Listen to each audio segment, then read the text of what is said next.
Bollywood to Hollywood with Rao Rampilla. Today we have a very special show with an artistic director from Medicine Show Theatre, Barbara Vann. Barbara, welcome to the show. Well, thank you. How are you? I'm fine, thank you. You know, I have been trying to explore this idea in my head. I read the book by Stella Adler. She wrote a book about Ibsen, Strindberg, and Chekhov. And she talks about actors doing just the technique rather being artists. For instance, she talks about the piano players, the European pianists, they play their hearts out. The American pianists, she complains, they play the technique. So she says being an artist is different from just being a technician, using just technique and doing the technique. So I have this thing in my head, well, I'm an actor, so how do I get to become an artist? So that's the thing I have been exploring. And I thought maybe perhaps you could help me more because you've been in this business for so long, 50, 60 years. And you have your own theater company, which is the Medicine Show Theatre, which is on 52nd Street between 10th and 11th Avenue. So you have seen a lot of people, you have touched a lot of people. So could you give me some some pointers on how to become an artist rather than a technician? Yeah. I don't know. What came to mind very quickly are two things, one that I always thought was funny. There's an exercise when you're working on a song where you get an image for each word. And Mark Zeller, who was the teacher, said to one of the people who was singing, "Could you make your images a little less conventional?"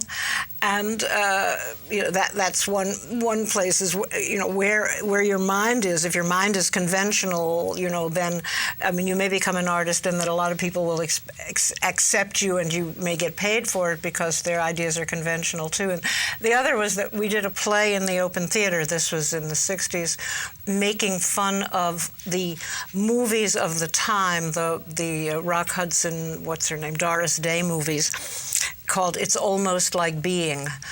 There was a song called "It's Almost Like Being in Love," but the play was Jean-Claude Van Italé's play was "It's Almost Like Being," and the theater that tries to encapsulate a form of being is always false, because it's what it spends its time doing, and a lot of actors do this. I'm working now on a piece. What they spend their time doing is denying where they are in order to get where they think they ought to be. Can you explain what is being? I'm Can I explain what is being? Well, I think the Buddhists do a lot of that. But to be a good actor, you have to first be there, and second, talk, as opposed to uttering phrases that sound good. I can't explain being. It means being open to everything that's around you and being present in the moment and be really there. Be really there, yeah. And then then the character tails along. I know we're talking a lot later, or we were going to about art and nature, and I've been reading a piece that I want to do some postmodern pastiching on called "The Decay of Lying" by Oscar Wilde, where he talks about the fact that you find more truth in lying than you do in nature, because nature is always viewed through the encapsulating perception of the person seeing it. You can't own nature. You can own your own nature, but you can't say, well, like these these aren't real. But took me a while. Just to enlighten me, how could lying be real? I mean, Because truth. it's a creative act. Oh, okay. Because it's a creative act that you take responsibility for. Isn't all acting is lying? I think one time Alan Arkin told me. Well, about I mean, it is to an extent it's lying. We have such a bad connotation on lying that I find myself, wanting, no, it's telling the truth. No, it's lying, or it's not lying. It's what I always say it is it's taking the part of somebody else, that you are taking the part of that person, and so it's an act of generosity where you're not condemning the person, but you're being the person, and or praising the person, but you are accepting that person as yourself, and that's a very generous act, I think. So what about this Oscar Wilde? Oh, what about this Oscar Wilde? Lying. Well, part of it is a joke. I mean, that's the whole thing, is when is it a joke and when is it real? Part of it's a joke, and part of it is saying that the artist creates a work of art and the rest of the world imitates it. So that's, nature imitating art. I don't think one can create a mountain and have the other mountains imitate it.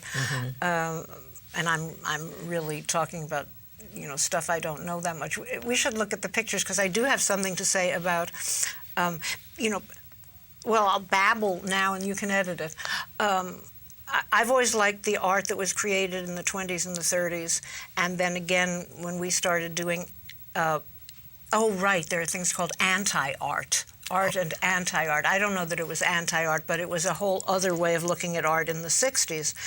And what they both had to do with was, certainly in the 20s and 30s when Surrealism and Dada and all that came in, and then in the 60s when postmodernism and abstract expressionism came in, was the idea that the art reflecting the mores and the principles of the people who were running the world. I mean, this was after the First World War, where pretty much an entire population was wiped out. They said something's really wrong with society and the art of that society if it can lead to war like this. And we certainly felt the same way in the 60s when there was another senseless war brought about by the people who knew what was best for us. And, again, we were saying, if Doris Day can smile and say, gee, isn't it a wonderful world? And we knew that it was not a wonderful world at all, because our friends were being sent off to get shot for no reason. That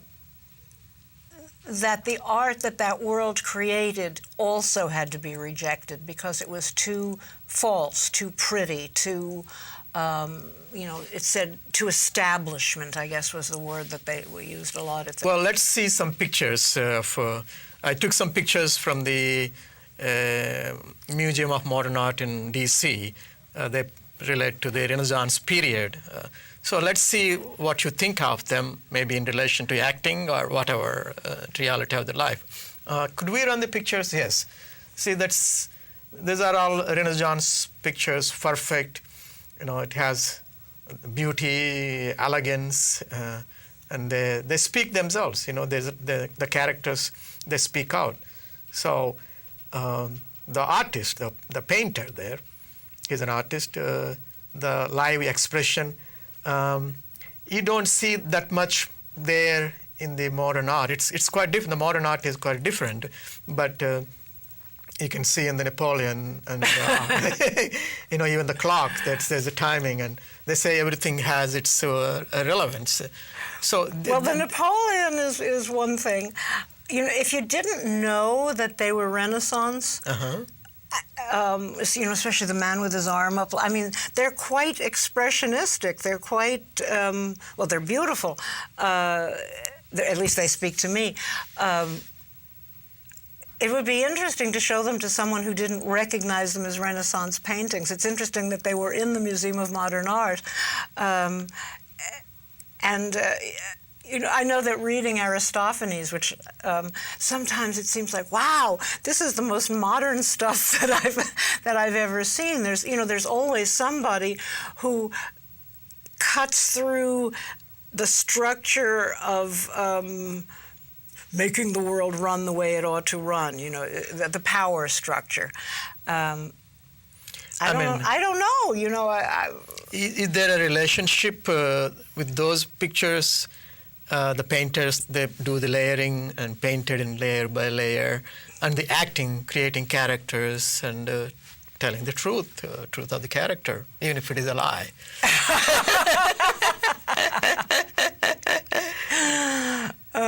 We were talking about this earlier, that you worked with an acting teacher who said you layer the character in emotion. Yeah, Ashton Pendleton. He believes in layering the character. And I worked with, she taught at our space, and I can't remember her name, very, very famous, and she said you can't layer, you have to have emotions right next to each other. You can feel this one moment and that another, and it sort of looks like it's, but people only have one feeling, one emotion, one perception at a time. Who knows? I'm sure it's different for different people, and it's probably, and this is something that we worked on in the Open Theater. In fact, Rao and I, we made a series of videotapes on these exercises that were originated in the 60s, which will soon be purchasable at Medicine Show. But in any case, the point, there was no way to perform dream plays. There was no way to perform Ionesco. There was no way to perform Arabal. There was no way to perform Beckett. You had to find a whole new way of acting to play these new kinds of people or these new kinds of situations. And now the horror movies and everything, they're kind of like people trapped in a world they don't understand. Mm-hmm. But what this was creating a world that you were comfortable in, but was outside of what I like to call passing for normal, because we all know how to pass for normal. We all know, well, not everybody. Some people are locked up because they don't. But you know how to behave on the subway, and you know how to behave in a bank, and you know how to behave at work or wherever you are. Can I interject? Please. In those paintings, when they painted the background, so that's like the world. The world you're talking about. So if the paintings are in that world, the pictures are are in that background world, then it is there. So it is the same thing in acting, right? Yes. Yes, absolutely. And I guess then critics come in and say that's not true, or that's not real, or the background isn't this, or the background isn't that, or who likes it, or it's interesting to know what survives and what's good art and what's bad art. And I was also told that some of these famous directors, before they became famous film directors, they studied art, the painting, how the picture is framed. Oh, I think they should. I think that's a good idea. I didn't know that they did, but it makes perfect sense. I prefer live theater, but a certain kind of live theater where the individual has room to function as an individual and people function together, because for me that's the purpose of theater, is to show that people can function improvisationally, or to get more or less improvisationally together. And in film, which people tell me I should do, you look where the director or the editor, I'm not sure how, tells you to look. And as an audience member, I resent it because I want to see everything. Picasso. I don't know if it's cubism or what the term is for that kind of work, has a canvas without a perspective. In other words, you can look anywhere on the canvas that you want to first. You don't look at, Christ on the cross, that one was pretty clear where you were supposed to look. But you're free to make the journey of the canvas yourself. And I mean, I have a lot more pictures, but I couldn't show it to them. The no, limitations of time. that's what I think is true. That's the kind of theater that interests me, where the audience is free. I mean, granted, it helps that everybody's saying the same thing, more or less, or not the same thing, but it relates to everybody, but they're free to look. I remember when I was reading Stanislavski's autobiography, the book, when he was growing up, they used to put these famous paintings in the theater. I remember he mentioned about that paintings. Now I'm talking to you, it just came to my mind. Could we have the stone, the two stones cleavaged, and behind that there are Native American, and this is in another museum outside.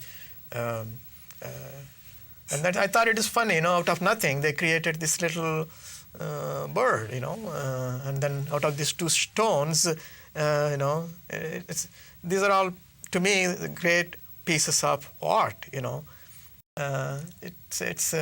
then out of stone, they created this whole, and out of nothing, some bamboo sticks, they created art, beautiful. And this lady, probably out of clay, probably, and then this dragon, and then the Native American behind the dragon. Are they found objects? Well, it's found materials or something? I think they are before the galleries. They are for sale. It's exhibited. No, there. I meant the stuff they made the sculptures out of. Probably clay out of. Oh, but they didn't find them because they were made. There was a period. I haven't kept up with art, but there was a period where they used to use a lot of junk, found objects to make art. And see, that's fascinating to me. Picasso said, I won an Obie once, and it was a funny, and Dustin Hoffman gave me the Obie, and I had known him 100 years ago when he was called Dusty.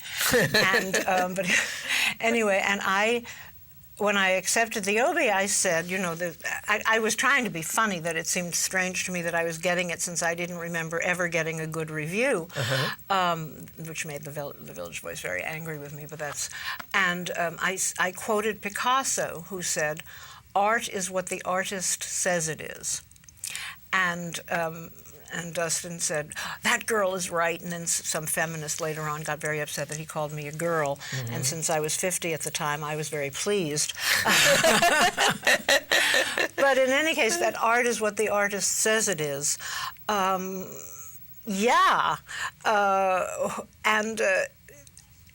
Critics are weird folks. Sibelius defined a critic, I think it's Sibelius, as someone who has failed in literature or the arts. And that's pretty much the case. And somebody said they've never built a statue to a critic, which isn't quite true. There's the Brooks Atkinson Theater. But other than that, Carmen got terrible reviews. Porgy and Bess got terrible reviews. Everything we love got terrible reviews. And poor Bizet died before he ever knew that thing was going to be everywhere.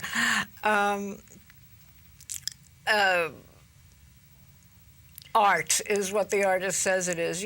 Jackson Pollock, did he invent it, or was it... some Indian... I saw recently a film of some paintings on prehistoric stone walls that they just unearthed. And some of them look incredibly modern. Who sees what they see and why, I don't know. I don't know that... I guess the hunt is to find, if you're in acting or theater, like-minded people, or else I guess you do one-person shows, and there are a lot of those around, and some of them are very good because they rent our theater from time to time. Or to find like-minded people to create art. My father used to say that acting was a disease, the theater was a disease. Why? I think probably because his father was in it, although I didn't know or something. But in a way it is. I pretended to be doing political science and philosophy until I got out of college because nobody wanted to hear me say anything about theater, although I worked with some people, who taught there, and not teachers, but guest artists, and they knew that I was one of those. And and my grandson is one of those. I see. And why? I don't know.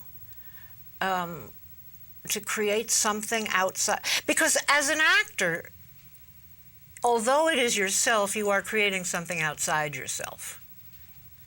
And it is perhaps I was going to say the closest you get to nature, but that's silly.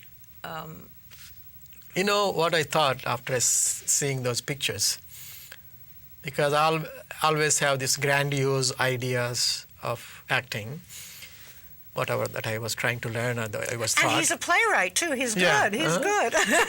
And then what happened is after I saw these pictures, if someone can create a beautiful art like that a chicken out of this little metal plates. So why can't in acting we can create something like that? Maybe the one that can create something like that would be an artist out of nothing. Maybe your theater. Oh, that's what. Wait. That's what I was thinking of in the middle of the night preparing for this.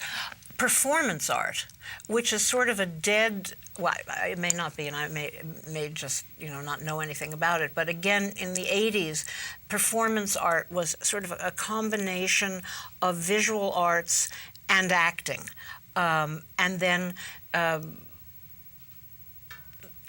Then people did naughty things like covering their bodies with chocolate and so on, and the National Endowment, cut then all the funding organizations cut. We used to get money for performance art, and then everybody cut those categories because people were doing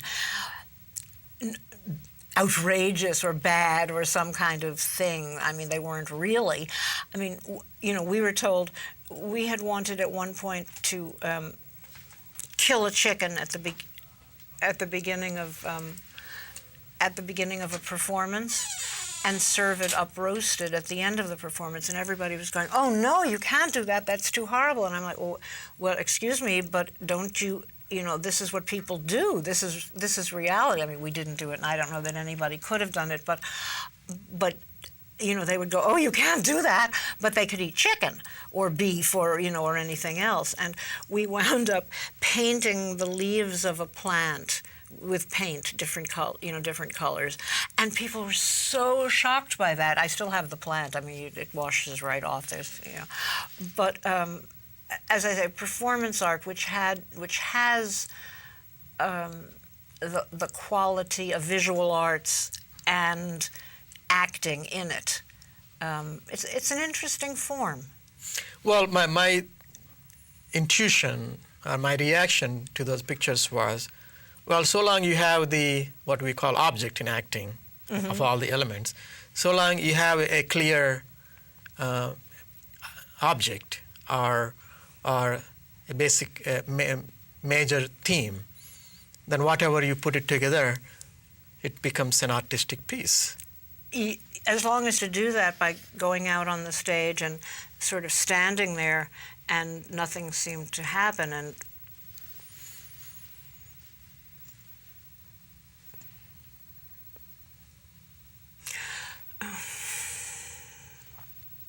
then the audience would start to laugh because it made them nervous. We always talk about the fact that most people are more afraid of speaking before a group than they are of almost anything else in life or death. And it's like, I feel in a way that the function of live theater is to let them know nothing that terrible. There's nothing that terrible about it. What's going to happen, to you, to anybody, to...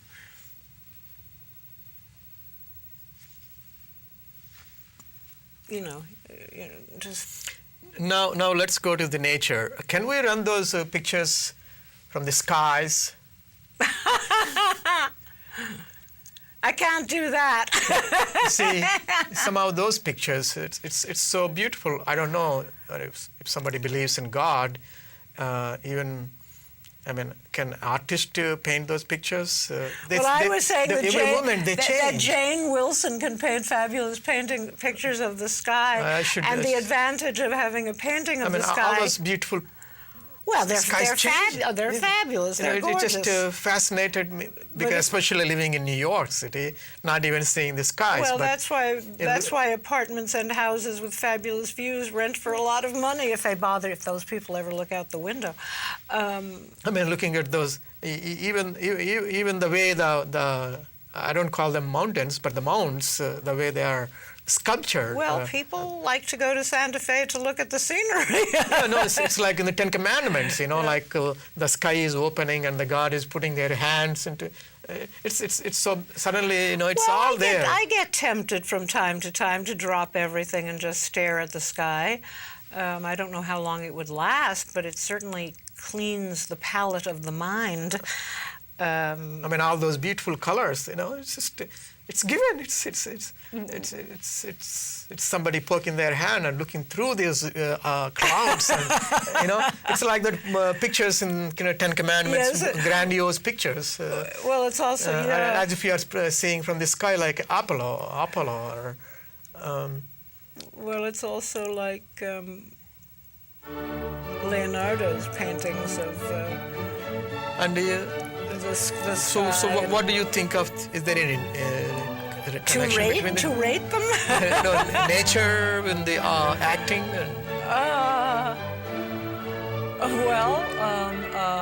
I guess it makes you feel small enough to know that it doesn't matter if you make a mistake. That nobody cares.